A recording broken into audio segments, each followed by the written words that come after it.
Saudações, eu sou Ricardo Tchaikovsky e eu peço desculpa a vocês. Eu demorei um pouco para colocar esse vídeo no ar porque eu estava completamente sem voz. Eu ainda tô com um pouco debilitado, tô com o nariz entupido, tá? Então eu peço desculpa para vocês, mas o trabalho não pode parar, tá? Então vou ver se eu consigo aí gravar até o final. Esse é o terceiro vídeo sobre gnose brasileira, tá? E eu intitulei de América Indígena. E eu vou dar as ideias gerais. O nome América ele foi dado pelos europeus para designar um continente e se distancia muito do universo cultural das populações que moravam aqui antes da chegada desses colonizadores. Os índios eles dividiam o espaço em zonas sagradas de poder. As populações indígenas elas não tinham a ideia de unidade de continente, né? Então, essa divisão geográfica, né, que veio da Europa, que os europeus trouxeram, era completamente alheio a essas culturas. É importante salientar que a história indígena ela permanece viva. A história dos povos indígenas ela não se encerra com a chegada dos europeus. É verdade que muitos dos povos indígenas realmente sofreram um impacto grande com a chegada dos europeus e foram praticamente extintos. Porém, uma grande parte adaptou-se e se desenvolveu a partir desse contato. Tanto que hoje muitas etnias estão totalmente inseridas na sociedade brasileira. Muitos que estão assistindo esse vídeo agora, eles têm sangue indígena, tá? E costumes também e talvez nem saibam que dessa ancestralidade. Minha esposa, por exemplo, ela tem duas avós de etnias diferentes, né? Porque a tribo da qual seus ancestrais faziam parte acabaram se integrando à sociedade vigente. Então, assim, muitos de vocês devem ter um sangue indígena também e às vezes nem sabem disso. Não podemos ignorar o fato de que houve sim uma catástrofe demográfica incomensurável. Na verdade, nem os historiadores eles conseguem calcular o número de índios que foram exterminados nesse processo. Isso porque o número de indígenas que existiam por aqui é totalmente desconhecido. Não dá nem para se fazer uma projeção aproximada. A história dos índios é uma história de relacionamentos, adaptações, trocas, sincretismos e hierarquias, tá? Nós somos acostumados, né? Nós aprendemos na escola, às vezes, que os índios eram meros coadjuvantes, eles foram vítimas da exploração europeia. Isso, em partes, é verdade, mas os índios, eles não eram coadjuvantes, né? Eles foram protagonistas de sua própria história. Os europeus eles se valeram dos saberes indígenas para conseguir se estabelecer nesse território. Eles aprenderam com os índios a sobreviver por aqui, aprenderam como achar água, como caçar, o hábito de tomar banho diariamente, como coletar matéria-prima, como achar as trilhas na mata, e também aprenderam o conhecimento mágico espiritual, que é o que nos interessa nessa série de vídeos, né? Porém, essa relação ela sempre foi de dominação, ou seja, os colonizadores eles sempre davam as cartas do jogo. Mas nós temos que ter em mente que haviam graus nessa relação, e esse contato ele variava de etnia para etnia. Então haviam tribos que eram parceiras dos colonizadores, assim como haviam tribos que eram hostis a eles e tribos que eram indiferentes a eles também. Eu decidi começar nosso estudo pela gnose indígena, não porque ela é superior à gnose europeia ou crioula, mas simplesmente porque, além da magia indígena ser a primeira a ser praticada em nossas terras, ela foi fundamental, nesse período de colonização que nós estamos estudando. As técnicas espirituais indígenas, especialmente as medicinas e o conhecimento das ervas, eles foram essenciais para montar um relacionamento saudável entre os diferentes povos, né? Tanto os negros quanto os europeus, eles precisavam de ervas para fazer seus rituais, e ninguém conhecia mais as ervas nativas do que os indígenas. É importante ter em mente que a expansão europeia no século XV e no século XVI, ela não foi somente uma expansão comercial, como a gente aprende na escola, mas ela foi, sobretudo, uma expansão cultural e, principalmente, uma expansão espiritual, né? Ela foi sinceramente espiritual. Um dos principais objetivos era realmente expandir o cristianismo para os novos povos e alcançar novos patamares, né? Espalhar as boas novas pelo mundo, como acreditavam os cristãos. E ao contrário do que alguns pagãos pregam, o cristianismo, ele é uma religião altamente absortiva, né? Ele costuma incorporar as técnicas e práticas espirituais de outros povos e religiões e não foi diferente com a cultura indígena, né? Algumas coisas foram incorporadas à maneira como os jesuítas tocavam sua fé aqui no Brasil, tá? Então os elementos indígenas, eles sempre estiveram presentes na gnose brasileira. Nós temos que entender que há uma enorme variedade de grupos indígenas, sendo que os mais antigos eles datam mais de 10 séculos para trás. Então, alguns desses se transformaram, outros se adaptaram, e é claro que existem os que foram extintos. Mas existem grupos indígenas até hoje, então é uma gnose viva.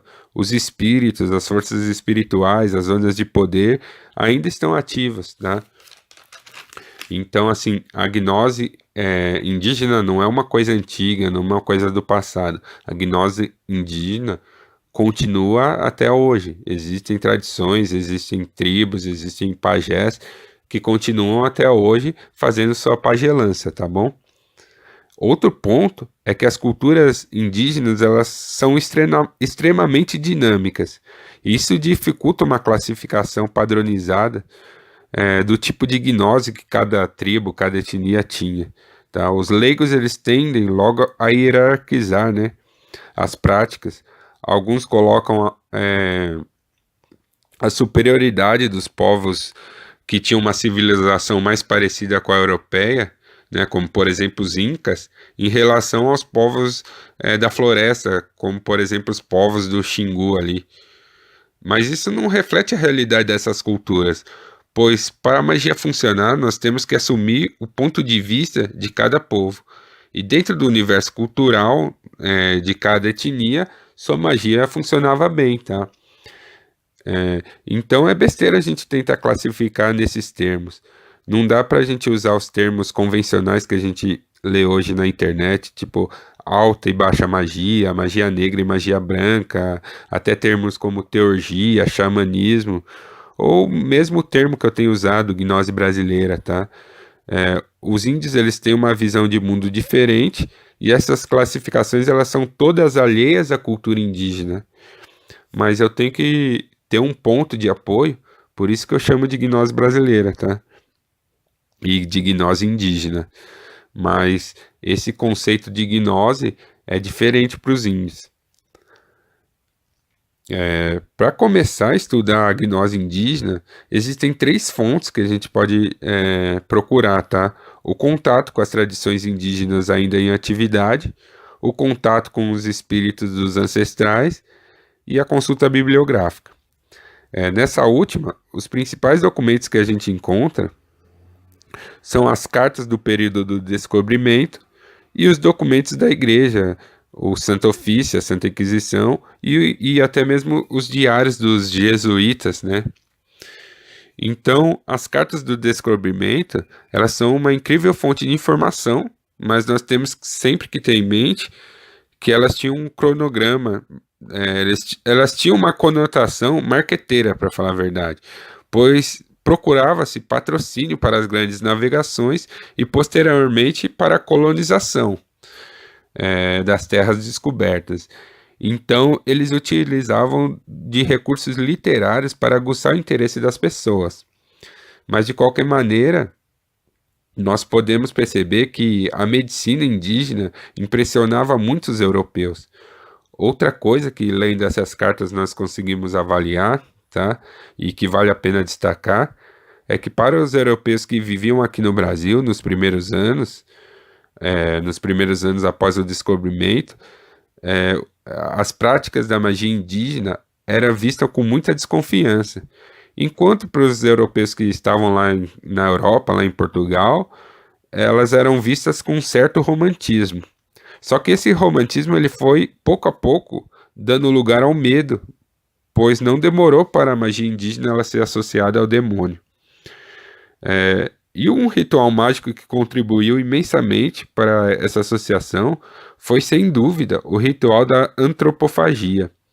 É uma cerimônia realizada por alguns povos indígenas em que o inimigo era capturado e morto e devorado para que a tribo que capturou absorvesse a força daquele índio, né? A força e as habilidades de luta e de caça daquele índio, tá? Também haviam tribos que se alimentavam dos seus anciões, pois eles acreditavam que assim eles absorveriam a sabedoria desses, né? Então, quando eles chegavam a uma determinada idade, eles eram mortos e os índios se alimentavam deles, tá? E outro ritual é quando morria, né, alguém importante, os índios também se alimentavam do corpo dessa pessoa exatamente para absorver as habilidades deles, né? Então isso era muito forte na cultura de algumas etnias que se destacaram aí na época do descobrimento, tá? Também há relatos que existiam tribos que ressuscitavam mortos e a necromancia era uma prática conhecida entre diversos povos indígenas, né? Os pajés eles falavam com espíritos e forças da natureza, só que do ponto de vista cristão, do ponto de vista do europeu, português, tá? Tudo isso era visto como obra do demônio, né? Eles não estavam falando com espíritos e sim com demônios.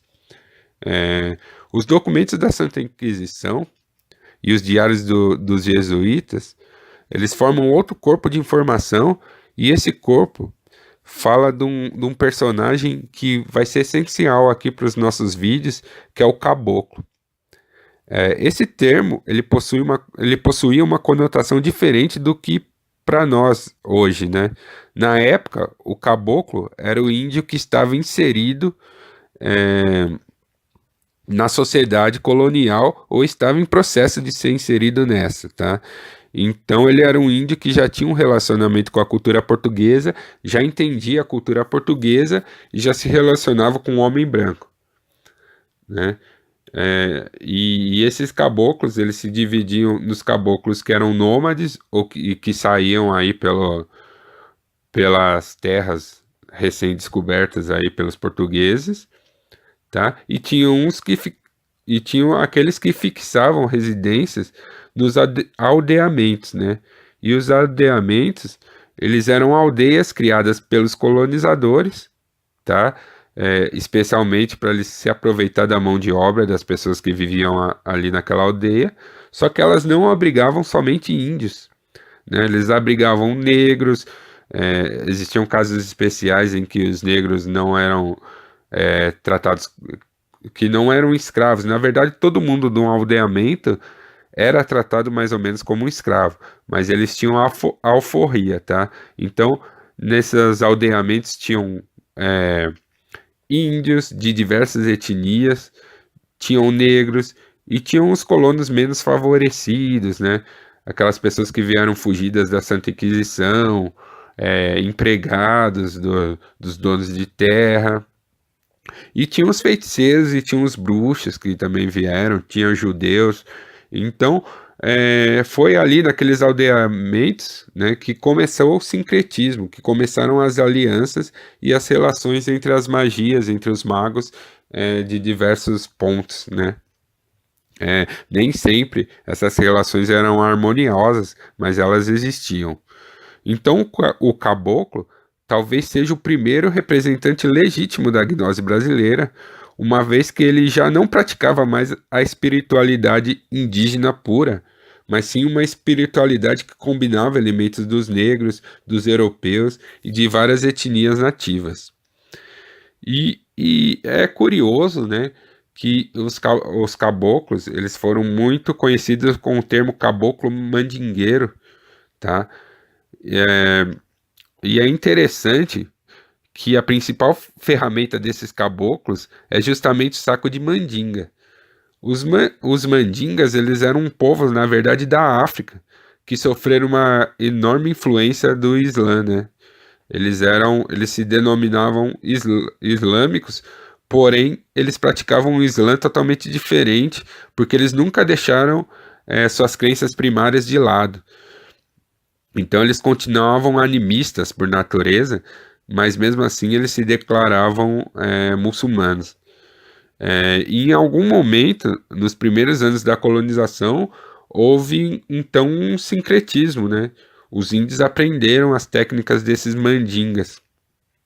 Então, o saco de mandinga, ele era um artefato espiritual feito de couro ou algum outro tecido resistente, né, que era costurado na forma de um saco, onde eram inseridos diversos elementos, diversos fetiches, e eram usados especialmente para proteção de ataques físicos.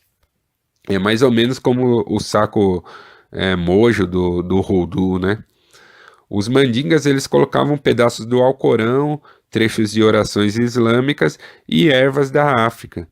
E aí que eu acho interessante, porque os índios, esses caboclos, eles acabaram adotando isso e colocando seus próprios elementos culturais dentro desses sacos. Então, um saco de mandinga, ele pode ser considerado um dos primeiros elementos sincréticos, né?